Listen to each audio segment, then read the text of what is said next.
awesome. You are. Thanks for being here, Bud. Always a pleasure. You are one of my absolutely always go-to guys that I'd love to have in here. So thanks for being here. Absolutely, Mark. So I'm going to start off with a really easy question. You ready? Mm-hmm. What are your thoughts on the Soto contract? It's a lot of money, but I think he's proven to be one of the best pure hitters in baseball, and nobody else is like him other than Ohtani. So I think the Mets went out and really made a splash. I think that's what they're seeing first and foremost. Sounds like there was some aftermath that the Yankees might have messed up the negotiations a little bit, but Soto is going to get a big check no matter where he went. I'm really surprised by the 15 years. I mean, I know he's only 26, but you're asking him to hit like that till he's 40, 41. So that, as we've seen that in history with the pools, contracts, and stuff of that nature, it's going to make it a little bit more challenging. But I think the Mets have a good chance to run. I think they put a roster together. So I'm happy for New York, actually, in that regard. But like I said, it's just a lot of money over a lot of years. Well, and I'm sure they factored that in. I'm sure they automatically already know that this guy, I don't even know if he'll play that long. I mean, look, when you have that kind of financial cushion and the guarantee that he got and everything else, and then you have the fact that, if he starts, if injuries start mounting and that sort of thing, he'll have every incentive in the world to bail out sooner, which is fine. That may be fine for both sides, but it is a massive commitment to one person. And I think privately, I think the Yankees are almost a little bit relieved because it opens them up to be able to get 3 or 4 guys, so. Absolutely. But it's, I mean, you've been retired now for what now? 4 years or so? 5. Last year playing technically was 18. As you know, tried to play 19 and 20 and 21 with the COVID stuff. So it's been a few years, but it's been going well. But what I'm getting at with that is, could you have imagined in 18, like when you retired, that this kind of a contract? I mean, was it even on the players' minds? For the hitters, I mean, look at some of the starting pitchers, the Garrett Coles, the Scherzers, the DeGroms. Those deals are there too. They're getting paid outrageous money to only pitch 1 out of 5 days. But the way I'm honestly saying is that Major League Baseball makes a lot of money, and as long as it all gets trickled down fairly and amongst the players, like we're the ones out there being the entertainers, I think that's an important piece of it. And I'm just glad to see that our guys are getting taken care of too. There you go. Yeah, I mean, the owners are doing okay here and there. Yes, they are. So, look, I love having you in here because I love hearing a little bit about your story of when you retired and sort of kind of the stuff that happened, because you weren't ready to retire. You still could throw and everything else, right? But just certain things happened that seemed to derail it a little bit. Walk me through a little bit about how you pitched in 18, then 19 and 20 comes along. Tell me a little bit about what was happening to you back then. Man, there was a lot. I had a great year in 18. I had some 28 saves and 32 tries, and I got married that off season. And I thought that I was going to get like a 2 or 3 year deal to ride out my time in the big leagues. And I was hoping, my agent was walking around my wedding saying, I'm going to get you a 2-year deal worth X. And I was really on a high. But obviously things changed around me, and I didn't have a deal, and ended up signing with the Toronto Blue Jays late in spring training on a minor league deal, which wasn't even guaranteed money. And I got hurt in that spring training and had to come home and didn't make the roster. So I was throwing a real big curveball real quick. And I was lucky to have Mark and the Win Again Academy to start kind of brainstorming ideas of what I wanted to do post-baseball, because I really didn't have much of a clue. I had been so hardwired to put everything I had into baseball. Well, it was the game that I've loved since I was a kid. Everything that I'd focused on through my entire adolescent life was to get to the big leagues and to play as long as I could. So coming out of it was really eye-opening on like what is out there, what can I do, and everything else. So I did try to hold on to baseball parts of 19, 20, and 21, but the industry and the business kind of changed. So I had to see what the proof was in the pudding that the chances of me playing again were slim to none. So I really started to branch out to my network here in Austin and people in my corner as far as family and friends, and find that transition of what I wanted to do next. And I'm being very honest when I say that the Win Again Academy and this forum helped me learn the characteristics and the skill sets that I had that definitely play in the corporate world, and that people are going to want me to help them and their team, their new team, whatever we're selling or whatever we're putting our name on. I'm happy to be a part of JT Megan now. And like I said, it was a very eye-opening transition, and it was very challenging. It took a lot of time. It wasn't something that happened overnight, and I had to believe myself. So I'm very happy and thankful for the support that I've gotten from Mark and others along the way. And like I said, I'm in a much better position now, but it's a very daunting task for any athlete getting out of their sport and figuring out what's to come next. Obviously, I appreciate the kind words. Thank you so much for that, but means a lot. But I guess I'm curious, when you're relieving this sport, what did you get any sort of preparation from Major League Baseball or any sort of guidance, or what kind of stuff did you get? No, when I got out of the game, I didn't really lean on them, but I have learned recently that they do have a Major League Baseball Players Association, and even 2 weekends ago, I got to go to their career summit, career development summit, which was outstanding. It was in Tampa, Florida, like 2 weekends ago. It was my first time attending, but I believe this is their 5th year of hosting the event. And it was an extended weekend in Tampa, and it was unbelievable, where we worked on our resumes, took new headshots, we got to do mock interviews, got to sit down and learn about jobs within baseball, but then also learn about jobs within commercial real estate or residential real estate or sales and all these things. And as you know, Mark, I was fortunate enough to play, 10 seasons and got a lot of time. Some of these guys had only played 1 or 2 years and had devastating injuries. So they are also putting what their head through was a tailspin. But being able to go to this career development summer was very, very eye-opening, and it gives these guys a forum to learn about themselves and to be able to find careers that they didn't know were available to them. And I'm very thankful for that summit, and I'm really thankful for the Players Association alumni to realize that, to understand that this transition is very challenging and that we don't always handle it as well as we should, and we don't really know where to turn. But being able to lean on them and to turn to them, and it was super fortunate. And like I said, I'm very happy that I went, and it really builds up all the guys that are in that room that, hey, you can do this. There's a lot of – you're going to be wanted and needed for a lot of positions post-baseball, and keep your head up and keep exploring and to see what's out there. That's fantastic to hear. How many, give or take, how many of the retired players would you say were there? Was it like 50, 100? Or? I'd say 50 to 70, somewhere in that range. And like I said, I felt like I was an attendee. I saw a bunch of guys I played with that were, speaking on the panels, but I probably had played a lot more than a lot of the other guys. But it was great to see some of the younger guys, and they got to come up to me and talk to me about what I'm doing now, and just to have those conversations. Because once again, I didn't know what business development was. I'd never even heard of the job title before, so to know what it is now, to be in that space has been exciting. And I tell those guys the same thing, like, learn the words business development, because it's kind of can apply to a lot of corporate jobs, and we're pretty good at it in those posts. Well, that's the thing, is that I believe that most athletes, when they're still playing and even when they retire, they're approached by lots of people saying, hey, you should do this, you should do that, you should do this, right?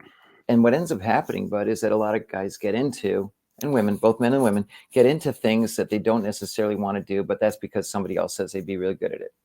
Bud, you'd be awesome at selling medical devices, whatever. Oh, okay, sure. And then the athlete tries that sort of thing, and they're like, this isn't that good, but they figured, well, I'm doing this, so I might as well keep doing it.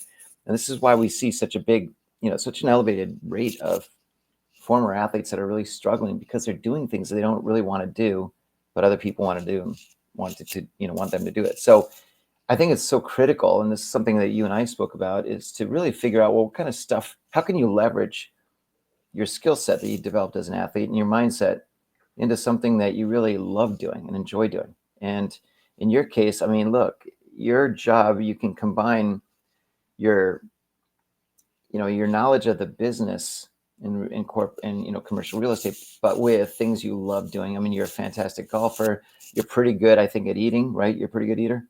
Yeah, you said that. So, but I think that the position is right in your wheelhouse. So tell me more about what keeps you busy with that job.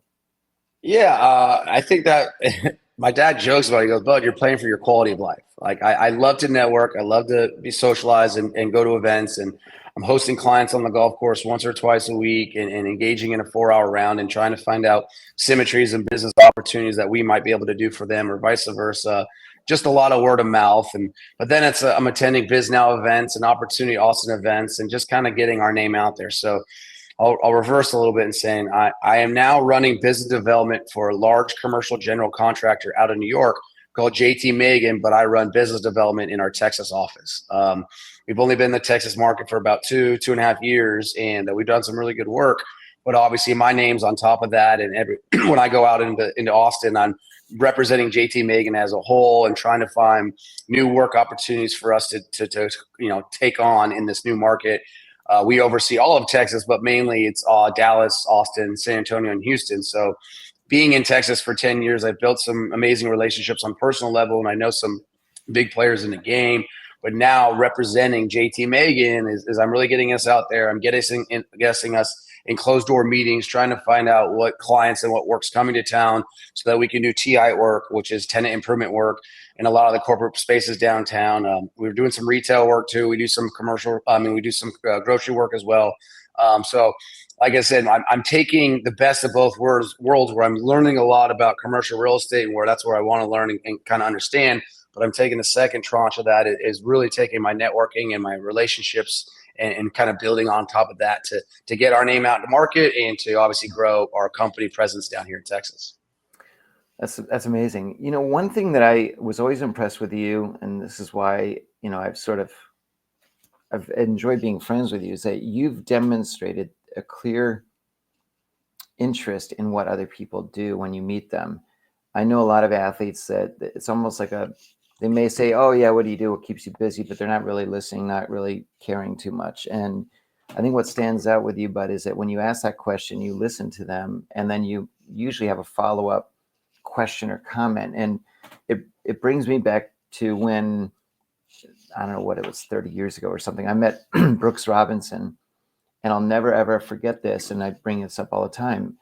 I was asking him to sign a baseball that I had, and he takes the ball and he looks at me and he says, Mark, tell me a little bit about what you do. And I was like, wait, what? He says, what do you do for a living?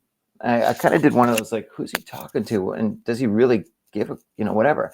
And so I said, well, I'm a recruiter, a headhunter, and I help people find jobs. And he says, wow, that must be really fulfilling. It's great that you're helping other people out. That's amazing. And I can tell you right now that to this day, 30 whatever years later, I remember that little 10, 15 seconds. I've met hundreds of athletes, but that one stands out because he connected. He looked me right in the eyes and he said, wow, that sounds great. And I try to advise all the athletes I meet with and speak to that when you do that, just a 15-second investment of your time to just stare at someone in the eyes and just say, well, just show some interest in them, they will never forget that. And I think, Bud, that's what really stands out with you, is that you demonstrate that you care and you're curious. You're a very curious person too, which is really important. So I just wanted to commend you on that because it's something that really stands out.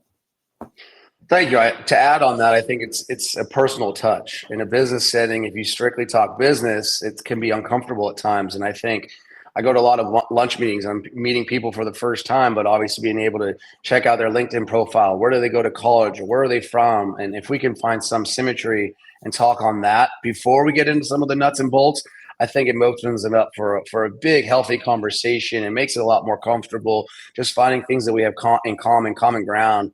And then therefore we can expand on it and just build more of a personal relationship. And what I really do like about JT Megan and my boss down here, Dan Longshore, who I've learned so much from over a year's time, is that it's not about doing work right away. It is about building a relationship. It is about Southern hospitality. It's about making somebody feel comfortable. It's about working with them not one time, but maybe 3, 4, 5, 6 times. And whether you give us a big project or a small project, I want to build a relationship with you. I want you to feel comfortable with me as a person and picking up the phone call, shooting me a text message if something comes up, whether it be helping somebody else out somewhere else or specifically on the job project that we're doing. So I'm always trying to find a personal touch. I really want to connect with people just to kind of fill them up. And it just makes the conversation that much easier. You get a lot more out of it. And people seem to be a lot more open and comfortable with it when you can find a personal connection and learn a little bit about each other on a personal level.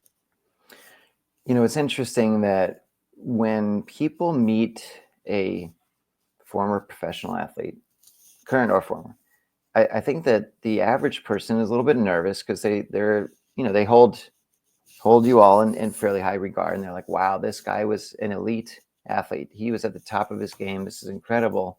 I'm just a blank, right?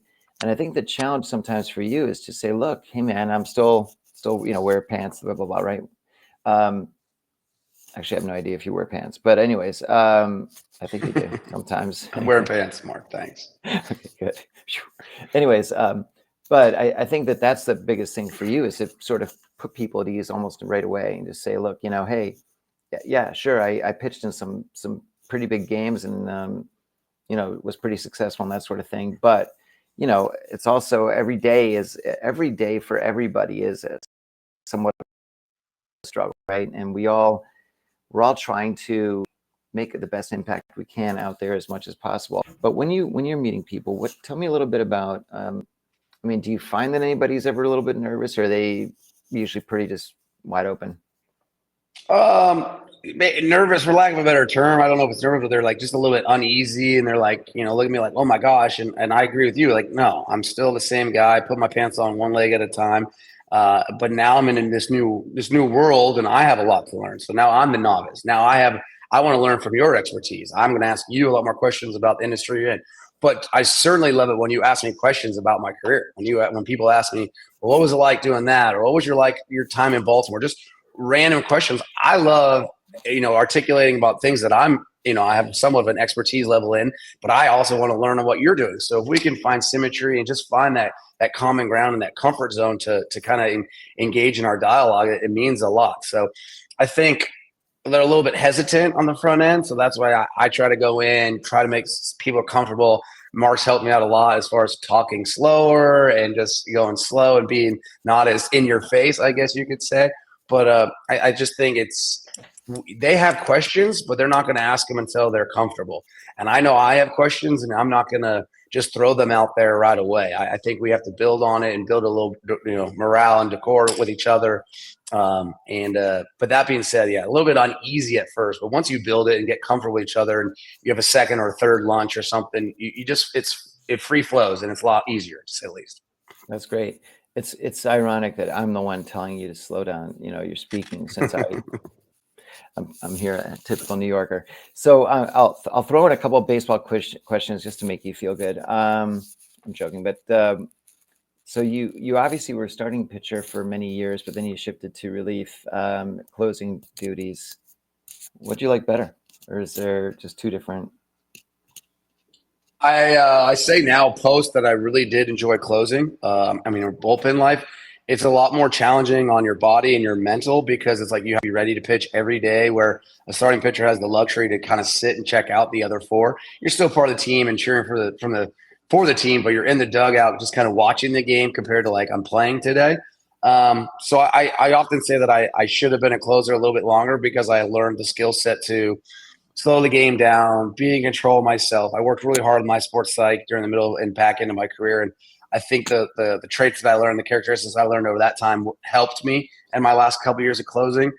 I don't know if I could have done it when I was younger, because the game can speed up on you, as they say. So I really enjoyed closing. Only so many can kind of handle that beast and succeed at it, as you've seen. Like, some guys can pitch in the 8th inning, but not everybody can pitch in the 9th. And I was very honored to have the opportunity to succeed in it and to try it. And like I said, I was pretty happy I did as well as I did at it. So when you started pitching, did you find that at first you were letting sort of your raw talent sort of run with things, but then as you continued on, did other things come in, whether it was mindset stuff, et cetera, or did you change what your approach throughout the years, or not really?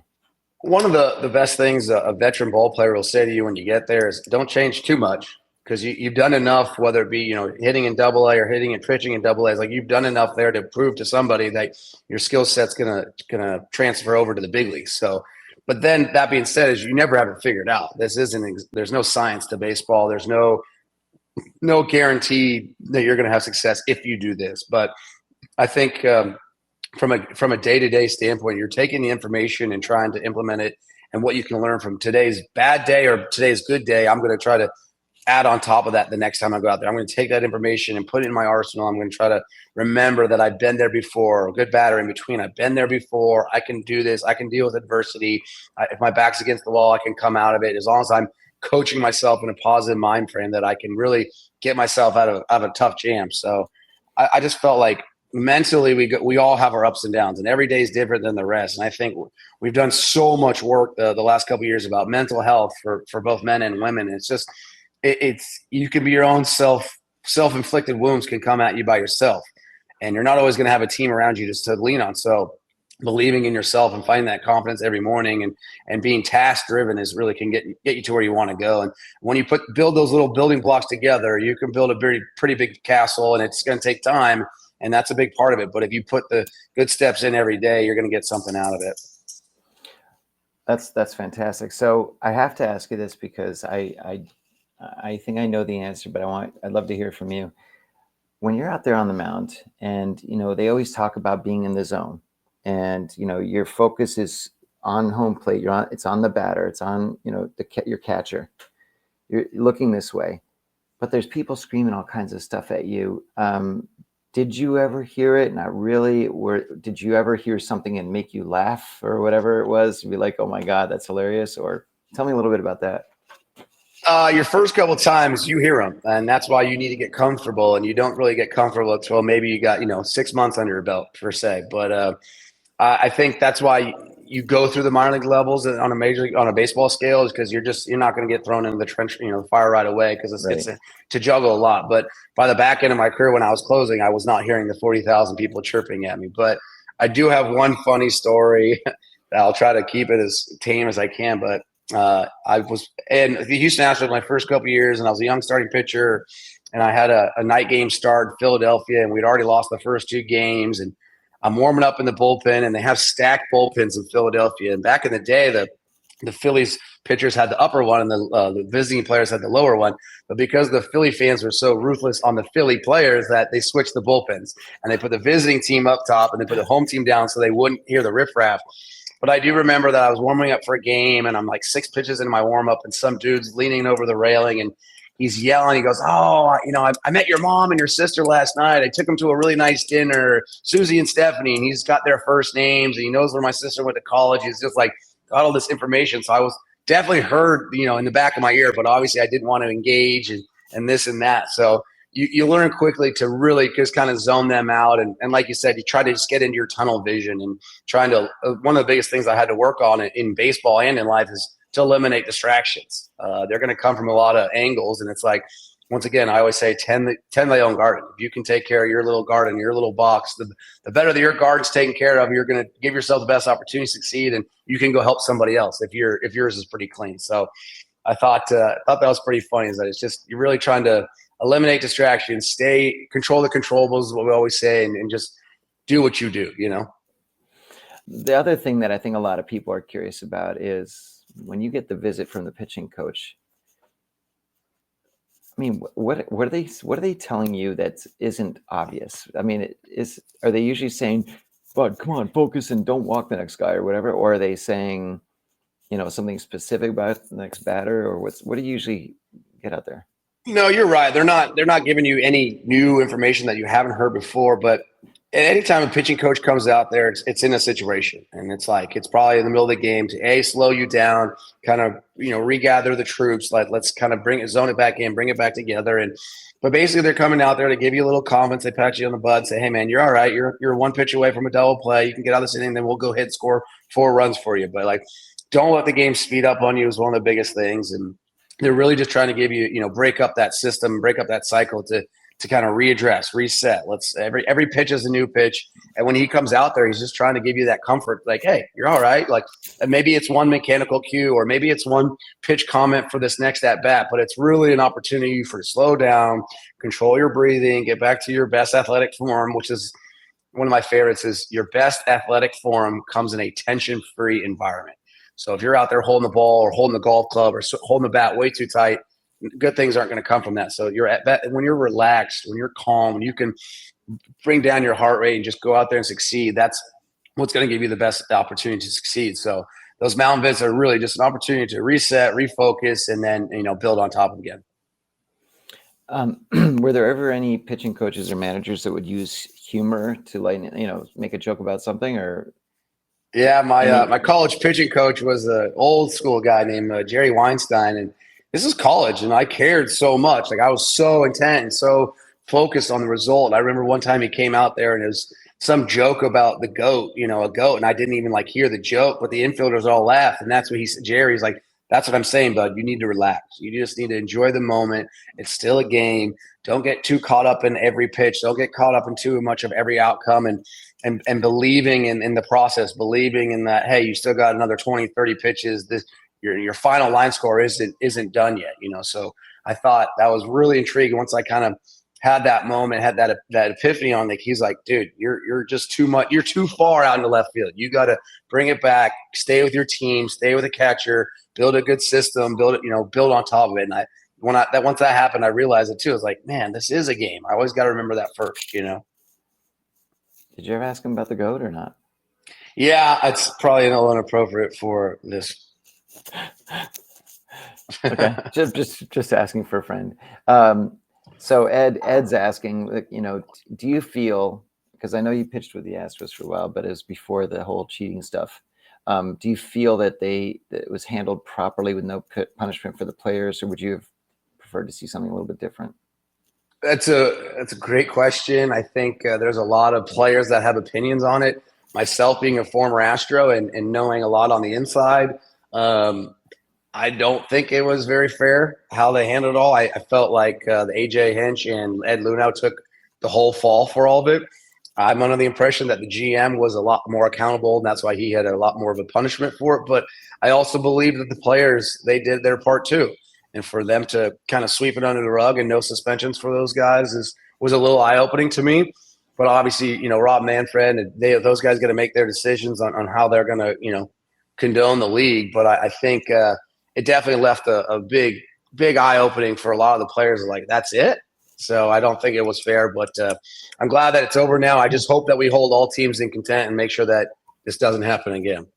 Well, I was going to say, it didn't probably really scare too many of the players if there was no real punishment. They probably thought, well, all right, I guess I can find a different type of garbage can to bang on to whatever, Yeah, like I said, and it sounded like most of the players on the roster that year were utilizing it, and only 2 or 3 didn't. And I think the 2 or 3 that didn't are the guys that we want to commend for not, because they want to keep it competitive, level playing field is what we're all talking about. Even after a steroid era and all the rest, we just want a level playing field. We want all walks of life to have the same opportunity to try to get to the big leagues and play as long as they can. And in my opinion, my numbers were skewed. I pitched against the Astros that year. My numbers were skewed. There's guys that only had 3 big league starts, and I know one gentleman's trying to sue them because he never got back into the big leagues and he faced the Astros twice. So there's just a lot of stuff that gets lost in it, and it's just not fair to a degree. But like I said, it wasn't my job to reprimand those guys, but the league did what they did. I just hope that we hold ourselves to a higher accord and we can keep the league pretty clean going forward, as wanted. And look, at the end of the day, there's teams that are always trying to game the system however they can, and I understand that. I mean, there's, if you can get any sort of a little bit of an edge, it can be critical. And if you're, it's a question about bending the rules versus breaking them, right? And it's, how much of the rosin do you use? How much of the, sort of foreign substance accidentally gets on your finger? I'll never forget Domingo Germán, who was busted for having some sticky stuff on his hand, and he was kind of like, "Wait, what? Oh, you mean this?" Like, he was kind of like, it's like this thing stuck to his hand, and he was like, I can't get it off, and Well, that's unfortunately, there's a saying in baseball: if you're not cheating, you're not trying. And I was never a fan of that, but the way I like to rephrase it, like you're you're exhausting all avenues to give yourself the best leg up and support your team and just give yourself the best advantage. But that being said, it's not always ethical, and you need to carry your ethics with you because you're going to still live the rest of your life with these things.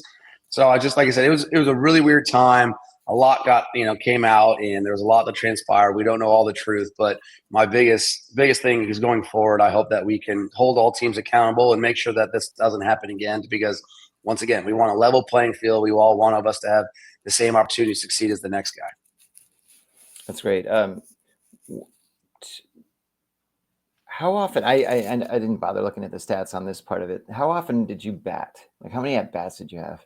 I had probably close to like 200 or 300 maybe. Yeah, wow. My first 4 years, I was a starter in the National League, so I had to hit. And I mean, the rule of thumb is like if somebody's on base and there's less than 2 outs, you're bunting them over to get it with first or second or third. And if there's nobody out and 2 outs, it's more like hey, take a strike, make sure the guy doesn't, tries to don't swing at the first pitch and get out. You want to make sure he has a long at bat. But I didn't hit any home runs, but I do have a big league triple, and I can't imagine how many starting pitchers in the big leagues have big league triples. So I want to imagine like I'm one of like 20. So I was pretty happy with that. But I think it's like my second year in the league, I had to face David Price with the Tampa Bay Rays, and he came and pitched him in my park, and I saw 3 pitches in my first at bat. I was like, "Yep, I can't do this anymore. I don't even want to try. I don't even want to swing. I don't even want to like make it look like I got a good swing just because I was a pretty good third baseman. So I recruited heavily to play third base in college before I made the full transition to pitcher. And I'm telling you, man, those big league pitchers are a whole nother level for a reason. That's why Juan Soto's getting Juan Soto money. So, all right, on the triple, I mean, I'm sure you remember it. Was it legit or was it like a misplay thing? No, it was legit. We're in Pittsburgh. We were already. I came out of the bullpen that day. We were already losing like 8-0. I got pulled in for the pitcher, so I had to lead off the inning, and I smoke a ball over the left fielder's head in Pittsburgh over Gregor Polanco's head, and I'm getting to second base, and I looked at third base and like, hey, am I taking third? And the third base coach isn't even looking. But I kind of see the guy like half it, and he throws like a lob ball to the shortstop, and I'm like, screw it. So I go running, I go sliding into third base head first, which is was definitely frowned upon. And my third base coach, who used to be my former big league manager, Houston, goes, "What the F are you doing?" I go, "What do you mean?" He goes, "First of all, you took a triple when you could have just stayed at second base, and now you're sliding head first into third base. You're going to break a finger. You're going to scratch your wrist. You can't pitch the rest of the day. Like, I'm going to lose my job. So don't ever do that again." But the next batter was the leadoff hitter, Malik Smith. I think he hit a 2-run home run, and I think we came back to win the game like 11-9. So, Granted, it was a big league triple. It was more of a hustle play. I think I got my team excited, and it woke up our bats, and we came back and got the win. So, I mean, like I said, the little things on the dog days of July, you just don't know what can happen or can transpire, and giving your team a little spark was what it was all about. That's awesome. That's a great story. Yeah.